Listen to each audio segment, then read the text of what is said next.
तरह एक दिन मौका पाकर दरबारी बीरबल के खिलाफ बादशाह अकबर के कान भरने लगे। वे कहने लगे, जहाँपनाह बीरबल स्वयं को कुछ ज़्यादा ही अक्लमंद समझता है। यदि वह इतना ही अक्लमंद है तो उसे कहिए कि वह बैल का दूध लेकर आए।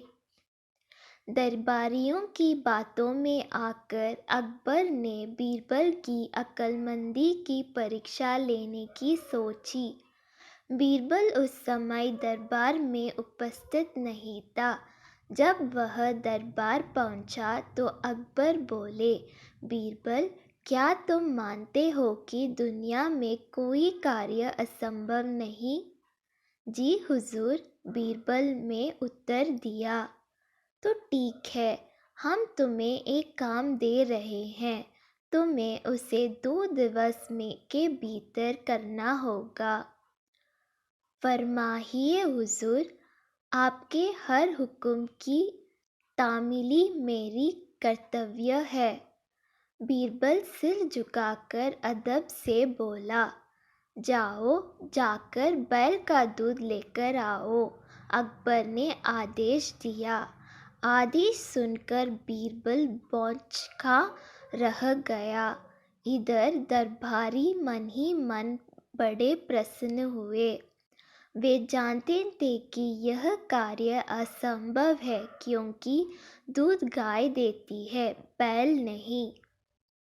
क्यों बीरबल, तुमने कोई जवाब नहीं दिया? अकबर बोले। बीरबल क्या कहता, वह बहस करने का समय नहीं था। हामी भरकर वह घर लौट आया। घर आकर उसने गहन सोच विचार किया। अपनी पत्नी और पुत्री से भी चर्चा की। आखिरकार सबने मिलकर एक उपाय निकाल ही लिया। उस रात बीरबल की पुत्री अकबर के महल के पीछे स्थित कुएं पर गई और पीट पीट कर कपड़े धोने लगी। अकबर के महल की खिड़की उस कुएं की ओर खुलती थी। जोर जोर से कपड़े पीटने की आवाज़ सुनकर उनकी नींद खुल गई। खिड़की से झांकने पर उन्होंने एक लड़की कुएं पर कपड़े धोती हुई दिखाई पड़ी। अकबर ने वहीं से चिल्लाकर उस लड़की से पूछा, बच्ची, इतनी रात कहीं कपड़े क्यों धो रही हो? बीरबल की पुत्री बोली, हुजूर, मेरी माता घर पर नहीं है। वे कुछ महीनों से अपने मायके में हैं। उनकी अनुपस्थिति में आज मेरे पिता ने एक बच्चे को जन्म दिया। दिन भर मुझे उनकी सेवा शुश्रूषा करने पड़ी।